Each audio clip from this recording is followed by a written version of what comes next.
Halo semuanya, siapkan kopi kalian, duduk santai, dan yuk kita mulai obrolan kita hari ini. Kita bakal bedah bareng-bareng salah satu misteri iman Katolik yang paling indah, paling dalam, tapi jujur aja sering banget disalahpahami. Ya, kita ngomongin soal Allah Tritunggal. Ini bukan sekedar teori teologi yang kaku dan berdebu ya. Ini benar-benar jantung dari gimana Allah, Sang Pencipta kita, nyatain dirinya sebagai Bapa, Putra, dan Roh Kudus. Menarik banget kan? Mari kita kupas tuntas. Nah, pertama-tama kita langsung aja bahas pertanyaan klasik yang sering banget dilempar ke kita. Semacam kesalahpahaman umum gitu. Emangnya orang Kristen itu nyembah 3 Tuhan ya? Jawabannya tegas, enggak. Sama sekali enggak, teman-teman. Bahasan kita hari ini negesin banget kalau fondasi mutlak iman kita itu percaya cuma sama satu Allah. Titik, nggak ada kompromi. Terus kenapa dong disebut Tritunggal? Nah, karena Allah yang Maha Esa ini nyatain dirinya dalam 3 pribadi yang beda. Ingat ya, ini bukan 3 Allah yang jalan sendiri-sendiri, tapi satu Allah yang persis sama dalam kasih dan kuasanya yang nggak terbatas itu. Kalau kalian ngerasa, duh kok pusing ya, tenang aja. Santos Agustinus pernah ngasih pencerahan yang jenius banget soal ini. Dia bilang, kalau engkau memahaminya, ia bukan lagi Allah. Keren ya? Kalimat ini tuh kayak semacam katu pelepas tekanan buat logika kita yang terbatas ini. Jadi misteri Tritunggal ini emang bukan PR matematika yang harus kalian pecahin pakai rumus logika manusia. Ini misteri ilahi. Artinya, ya Allah itu secara harfiah jauh melampaui kapasitas otak kita. Buat bisa benar-benar ngeresapin misteri ini, kita nggak cuma butuh IQ yang tinggi, tapi lebih ke iman, hati yang terbuka, dan kerendahan hati yang total. Biar lebih kebayang, yuk kita bedah pelan-pelan pakai bahasa yang lebih santai dari katekismus. Kunci utamanya ada di 2 kata ini, hakikat dan pribadi. Bapa, Putra, dan Roh Kudus itu punya satu hakikat ilahi yang sama persis. Mereka berbagi kemuliaan, kekekalan, dan keilahian yang benar-benar setara. Gak ada tuh yang posisinya lebih tinggi atau lebih rendah. Tapi di sisi lain, mereka ini 3 pribadi yang berbeda secara nyata kalau kita lihat dari relasi antar mereka. Bapa itu bukan Putra, Putra bukan Roh Kudus, dan Roh Kudus ya bukan Bapa. Beda di relasinya, tapi nyatu dan saling berdiam secara mutlak sebagai satu Allah. Buat makin nebelin soal keesaan mutlak Allah ini, kita bisa cek langsung di kitab suci. Coba deh buka kitab Ulangan pada bab 6 dan ayat 4. Di situ dideklarasikan dengan lantang banget, Tuhan itu Allah kita, Tuhan itu Esa. Angka 1 ini tuh pilar iman kita teman-teman.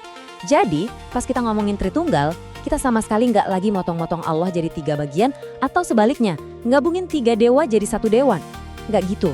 Kita lagi ngomongin satu Allah yang tunggal, yang hidup dalam kesatuan kasih yang luar biasa sempurna dan abadi. Dan tahu nggak sih yang bikin merinding? Tritunggal ini bukan ide baru yang tiba-tiba nongol di tengah jalan sejarah gereja loh. Allah tuh udah Tritunggal dari awal banget. Coba lihat di kitab Kejadian pas penciptaan dunia. Di situ ada Allah sebagai pencipta, terus ada roh Allah yang melayang-layang di atas air, dan ada Allah yang berfirman. Udah ada Bapa, Roh, dan Firman kan di situ. Terus loncat ke Injil Yohanes, ditulis jelas. Pada mulanya adalah Firman, dan Firman itu kan Yesus Kristus sendiri. Ini bukti nyata kalau Bapa, Putra, dan Roh Kudus itu emang selalu bareng-bareng sejak detik pertama alam semesta ini diciptakan. Oke, mungkin kalian mikir, tapi kata Tritunggal kan nggak ada di kitab suci. Ya kalian bener banget, secara harfiah emang nggak ada. Terus dari mana dong asalnya? Nah, disinilah sejarah gereja masuk. Istilah ini pertama kali dicetusin sama bapak gereja yang namanya Tertullianus. Kosakata yang dia bikin ini benar-benar ngebantu gereja perdana buat ngerumusin misteri satu Allah dalam 3 pribadi ini ke umat.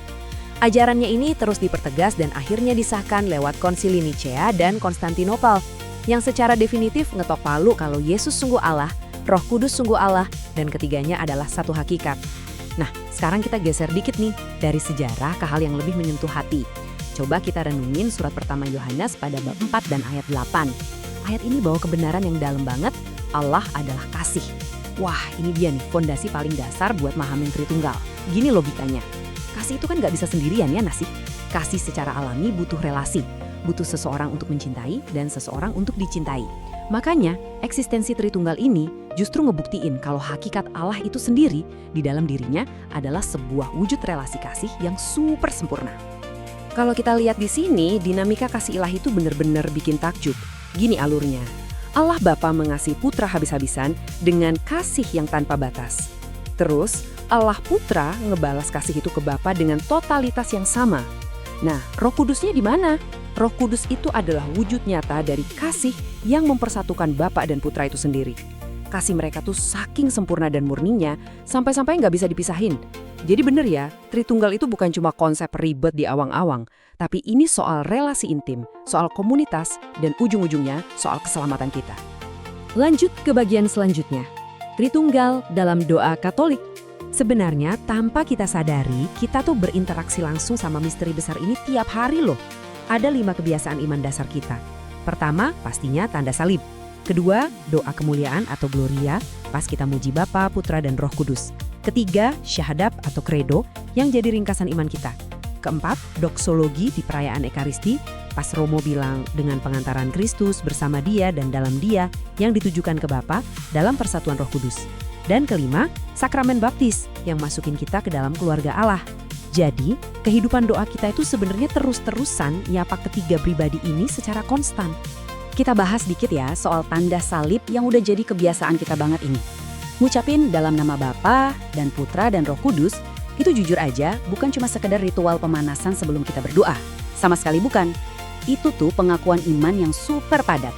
Waktu kita bikin tanda salib, kita lagi ngingat pengorbanan Yesus, sekaligus mohon biar seluruh hidup kita, mulai dari pikiran, hati, sampai perbuatan kita, selalu ada di bawah perlindungan kuat Allah Tritunggal. Dan ingat loh, kesadaran tentang Tritunggal ini langsung ditunjukin sama Yesus sendiri pas dia masih di dunia. Dia berani banget bilang, aku dan Bapa adalah satu. Nggak berhenti di situ, dia juga ngasih janji bakal ngutus Roh Kudus, sang penghibur dan roh kebenaran buat nuntun kita. Terus, instruksi terakhirnya sebelum naik ke sorga juga sangat spesifik. Baptislah semua bangsa dalam nama Bapa dan Putra dan Roh Kudus. Jadi, ajaran Tritunggal ini benar-benar fondasi langsung yang ditanam sama Yesus. Oke, sekarang kita masuk ke bagian karya keselamatan. Di teologi, cara kerja mereka bertiga ini sering banget disebut sebagai ekonomi keselamatan. Bayangin ini kayak kerja sama tim ilahi yang luar biasa mulus buat nyelamatin kita. Allah Bapa itu ibarat inisiatornya yang ngerencanain keselamatan umat manusia dari awal mula.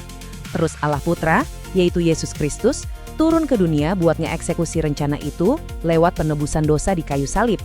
Dan Roh Kudus, dia adalah pribadi yang hadir saat ini, nemenin, ngebimbing, dan ngudusin kita hari ini biar kita tetap pantas jadi anak-anak Allah. Jadi ingat polanya ya, keselamatan itu selalu datang dari Bapa, melalui Putra, dan di dalam Roh Kudus. Rapi banget kan? Dan tibalah kita di bagian akhir, menghidupi kasih Allah Tritunggal. Terus pertanyaannya, gimana caranya kita bawa konsep ini ke kehidupan nyata kita yang gak sempurna ini? Kalau kita percaya Tritunggal, kita otomatis dipanggil buat niru kasih ilahi itu di keseharian kita. Ada 4 hal konkret di sini. Pertama, jaga kesucian. Karena Allah yang kudus ada di dalam diri kita ya, otomatis pikiran, perkataan, dan perbuatan kita harus sejalan sama Dia.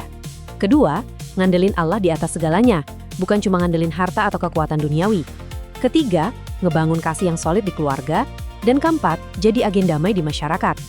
Di dunia yang sekarang orang-orangnya makin egois dan individualis, iman akan Tritunggal nantang kita buat bener-bener nyiptain persaudaraan yang sejati. Aku mau bahas khusus nih soal keluarga. Keluarga kita di rumah itu sebenarnya lagi dipanggil buat jadi semacam cerminan nyata dari Tritunggal itu sendiri.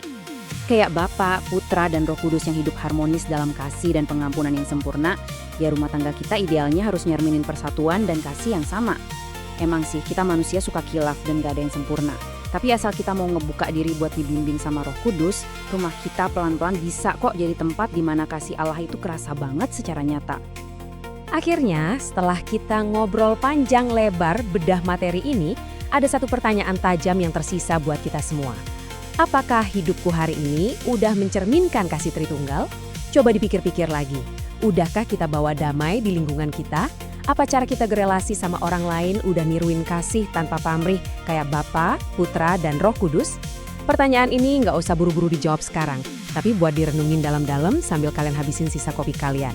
Makasih ya udah nemenin ngobrol di sesi kali ini. Teruslah bertumbuh dalam kasih dan sampai jumpa di obrolan kita berikutnya.